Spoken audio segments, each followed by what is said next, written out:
to the Middle East now. Tonight, Israeli Prime Minister Benjamin Netanyahu is signaling that he is moving ahead with President Trump's proposal to move Palestinians out of Gaza. Netanyahu discussed the controversial plan with America's new top diplomat visiting the region. CBS's Chris Livesay is in Tel Aviv.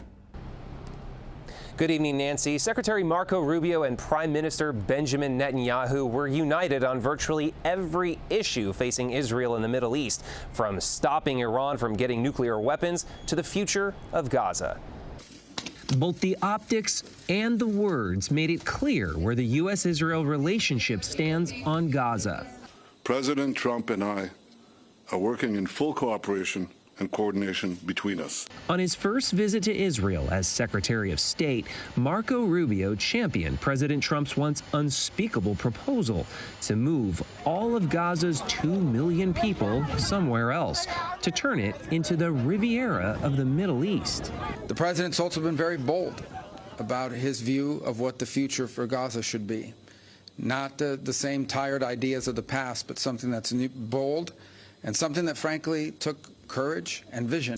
Prime Minister Netanyahu echoed President Trump, who last week threatened all hell is going to break out if Hamas failed to release the hostages. We have a common strategy, and we can't always share the details of this strategy with the public, including when the gates of hell will be opened, as they surely will if all our hostages are not released until the last one of them. Despite nearly collapsing, the fragile ceasefire holds after Hamas released 3 more hostages yesterday. One of them, an American citizen, Sagi Dekel-Hen, was kidnapped on October 7, 2023, from the town of Nir Oz. Also kidnapped from Nir Oz, 84-year-old Odette Lifshitz, who remains in Hamas captivity, says his daughter, Sharon. President Trump has taken a much more vocal role in the ceasefire. Does that help or does that hurt? You know, proof is in the pudding.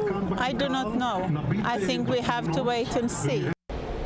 Tomorrow, Secretary Rubio heads to Saudi Arabia, taking the Trump administration's new approach to diplomacy with him to talks scheduled with Russian officials about the war in Ukraine, without the Ukrainian government taking part, a move that has so alarmed U.S. allies in Europe, they're holding an emergency summit in Paris tomorrow.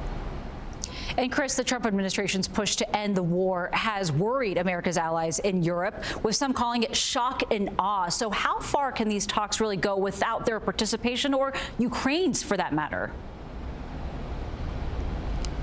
Well, you know, the United States is the biggest donor to Ukraine, so it has a lot of sway. Whether or not the Europeans can compensate for that, I think that's something that Europeans are scrambling to talk about tomorrow in Paris. But I don't think anyone really knows exactly what the Trump administration's plans are when it comes to Ukraine. The big fear is that it's nearing something like appeasement. And Chris, you've also done plenty of reporting in Ukraine since Russia's invasion nearly 3 years ago. What are you hearing about this from Ukrainians?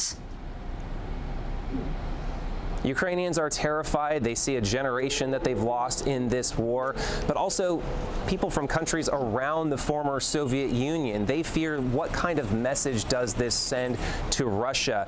What does it mean for small countries like Estonia? They hardly think that this is going to be the end. In fact, they feel that this is going to embolden Putin, and they could be next. Nancy. Chris Livesay, thank you.